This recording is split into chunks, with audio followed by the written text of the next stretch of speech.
खबरों की शुरुआत कर नजर डाले थे इस वक्त की बड़ी और अहम खबर पर। इस वक्त की बड़ी खबर आ रही है उत्तरकाशी टनल हादसे की अब जांच होगी। सरकार ने 6 सदस्यीय कमेटी का गठन कर दिया है, अभी भी जारी है रेस्क्यू।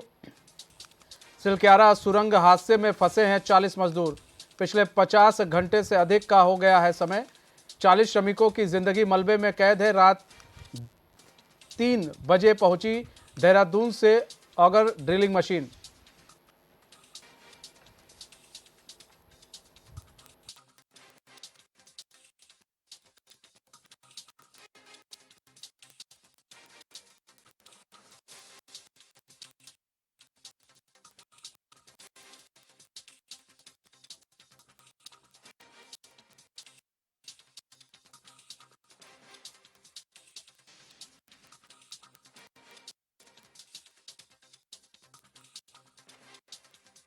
तो उत्तरकाशी टनल हादसे की अब जांच होगी। सरकार ने किया है 6 सदस्यीय कमेटी का गठन, अभी भी जारी है रेस्क्यू।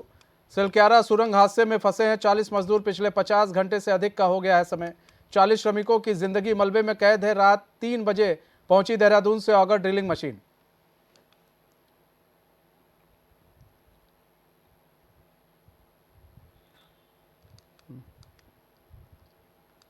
तो उत्तरकाशी टनल हादसे की जांच होगी। सरकार ने 6 सदस्यीय कमेटी का गठन कर दिया है क्योंकि काफ़ी लापरवाही सामने आ रही थी और ऐसे में मजदूरों का कहना था कि बहुत पहले ही बताया गया था कि भाई यहाँ पर भूधसाव हो रहा है, काफ़ी दिन पहले एक हादसा हो सकता है, लेकिन कंपनी ने इस बात को अनदेखी कर दी। और सबसे बड़ी बात कि जो सेफ्टी पाइप है उसको भी हटा दिया गया, जिस कारण 40 जिंदगियां आज जो है वो फंसी हुई हैं टनल के अंदर। उनको निकालने की जद्दोजहद में पूरी अधिकारियों की टीम लगी हुई है। अब ड्रिलिंग मशीन मंगाई गई, अब ड्रिलिंग मशीन आई है और कोशिश यही है कि सभी मजदूरों को शाकुशल बाहर निकाल लिया जाए।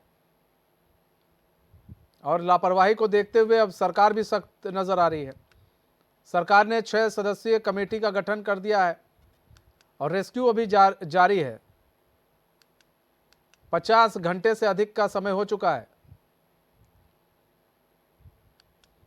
जो ऑगर ड्रिलिंग मशीन है वो पहुंच चुकी है। रात 3 बजे बताई जा रही है वो ड्रिलिंग मशीन पहुंची।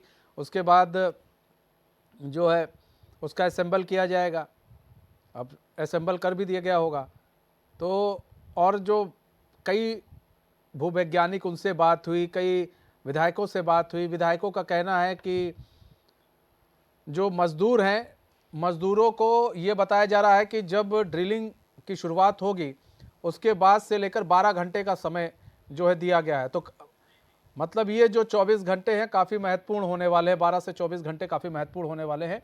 हमारे साथ रोहित विक्रम सिंह जुड़ चुके हैं हमारे संवाददाता पूरी जानकारी के साथ। रोहित, जिस तरह से कंपनियों की जो लापरवाही थी जो सामने आ रही थी, अब उस पर सरकार सख्त हो गई है। 6 सदस्यीय कमेटी का गठन किया गया है। इस कमेटी में कौन कौन है और ये रिपोर्ट कब तक सौंपने के लिए कहा गया है? देखिए मनीष, इस बात से हम नकार नहीं सकते इस बात को कि इसमें एक बड़ी लापरवाही सामने आई है। और जैसा कि हम बराबर कह रहे हैं कि मज़दूरों ने कहा बताया था कि 15 दिन पहले ही टनल में ब्लास्टिंग हुई थी और इसके साथ ही ये भी बताया जा रहा था कि टनल के अंदर जो ऊपर से मलबा गिर रहा है। ये तमाम चीज़ें जो निर्माणाधीन एजेंसी है उसके प्रबंधन तंत्र को बता दी गई थी। इसके साथ ही ये भी बताया गया था कि सेफ्टी पाइप नहीं है। यदि इस प्रकार का मलबा आ जाता है भारी मात्रा में तो यहाँ पर जान माल का नुकसान हो सकता है, लेकिन इस पर कोई चिंता जाहिर नहीं की गई। आज नतीजा ये हुआ कि 40 मजदूर इस समय फंसे हुए हैं। जहाँ तक जांच कमेटी की अगर हम बात करें मनीष, तो बीते दिन ही आपदा प्रबंधन सचिव की तरफ से जो है जांच कमेटी के गठन के आदेश दे दिए गए थे रंजीत सिन्हा के नेतृत्व में। और इसके तहत अगर हम बताएं तो सुरंग में भूस्खलन अध्ययन के कारणों की जाँच के लिए निदेशक उत्तराखंड भूस्खलन न्यूनीकरण एवं प्रबंधन केंद्र की अध्यक्षता में ये समिति का गठन किया गया है। समिति में तमाम जो ऐसे भूवैज्ञानिक हैं जो लगातार अध्ययन कर रहे हैं और वो कल से ही ये अध्ययन जो है शुरू हो चुका है। अगर टीमों की अगर हम बात करें तो जांच समिति में विशेषज्ञों के दल में अगर की बात करें तो ये तमाम जो दल है इस समय सिलक्यारा में ही मौजूद है और जो ये टनल के अंदर घटना हुई है उसके अंदर का और ऊपर के पहाड़ी क्षेत्र का वो मुआयना कर रहे हैं कि आखिर वहाँ हालात ऐसे क्यों हुए। जांच कमेटी की अगर हम बात करें तो इसमें यूएसडीएमए देहरादून के निदेशक डॉक्टर शांतनु सरकार, Wadia institute of Himalaya geology के वैज्ञानिक डॉक्टर खयिंग सिंह मौजूद हैं और इसके साथ ही जीएसआई के वैज्ञानिक सुनील कुमार यादव, वरिष्ठ वैज्ञानिक सीबीआरआई के रुड़की के कौशल पंडित, उप निदेशक भूतत्व एवं खनिज कर्म विभाग जीडी प्रसाद और इसके साथ ही भूवैज्ञानिक यूएसडीएमए देहरादून तंड्रिला सरकार शामिल है। तो ये तमाम जो विशेषज्ञों की टीम है इस समय उत्तरकाशी के सिलक्योरा में मौजूद है और जो पर्वतीय क्षेत्र उसका पड़ता है जिसके अंदर से ये टनल बनाई गई है उसके ऊपरी भाग का और जो टनल का जो हिस्सा है जहाँ पर ये मलबा आने की घटनाएं हुई हैं उसके अंदर का पूरा मुआयना जो है ये जांच कमेटी की दल जो है इसके द्वारा लगातार की जा रही है और जल्द ही एक रिपोर्ट अध्ययन और कारणों की विशेष तौर पर बनाकर जो है यहाँ पर सरकार के समक्ष में, शासन के समक्ष में प्रस्तुत की जाएगी। आखिर ये घटना क्यों हुई और आखिर इस घटना के पीछे दोषी कौन है, क्या इस तमाम टनल निर्माण के तहत जो है क्या सॉइल टेस्टिंग नहीं की गई थी, क्या जो है सेफ्टी मेजर्स का ध्यान नहीं दिया गया था और आखिर अगर टनल में इस प्रकार की परेशानियाँ भविष्य में आने की संभावनाएं बन रही थी तो आखिर में एनओसी किसने दी, कैसे मिली, इन तमाम चीज़ों का चिंतन मंथन चल रहा है तमाम टीमों के द्वारा और सभी लोग अपनी रिपोर्ट तैयार करके जल्द ही शासन को सौंप देंगे।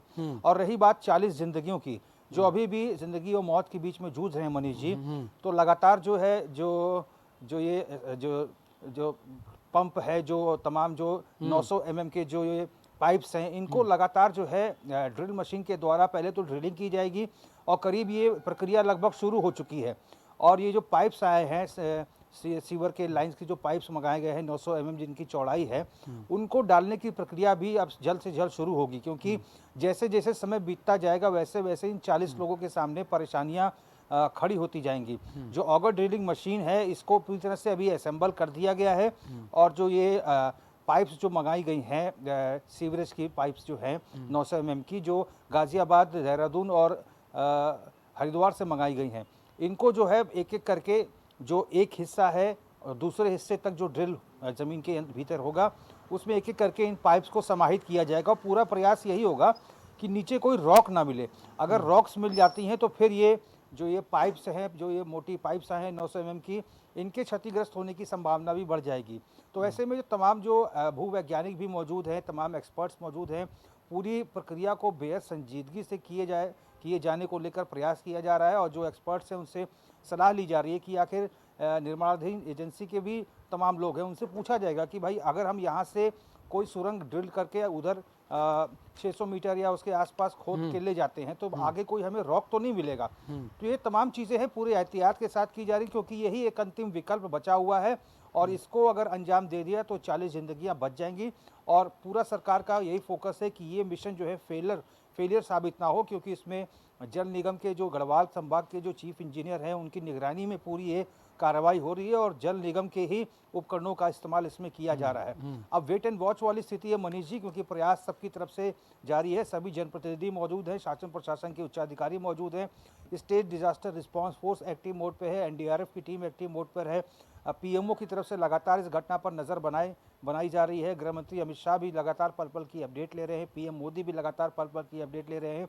मुख्यमंत्री हालांकि उनका भ्रमण का पर्वतीय क्षेत्रों का अलग अलग जगह कार्यक्रम था लेकिन वो भी टेलीफोनिक माध्यम से पूरे पल पल की अपडेट ले रहे हैं और पूरा प्रयास पूरे प्रशासनिक अमले जमले की तरफ से ये हो रहा है कि 40 जिंदगियों को किसी तरह से बचा लिया जाए और एक अच्छा संकेत जो है सरकार का पूरे देश में देने का प्रयास हो।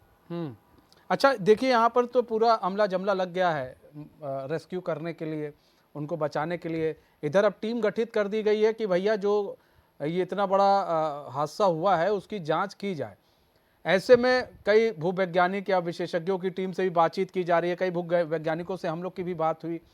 कई लोग कह रहे हैं प्राकृतिक आपदा तो ठीक है लेकिन अब ऐसे में जो सबसे बड़ा सवाल है एनओसी किसने दे दिया। जब जांच हुई यहाँ पर इतना बड़ा टनल बन रहा था तो बहुत सारी चीज़ों को देखना पड़ता है कि ऐसा ना हो कि हम टनल बना रहे हैं कोई हादसा हो जाए। किस तरह की रॉक्स है, हार्ड रॉक्स है या फिर मुलायम रॉक्स है, बहुत सारी चीज़ें देखना, सॉफ्ट रॉक्स है, बहुत सारी चीज़ें देखनी पड़ती हैं।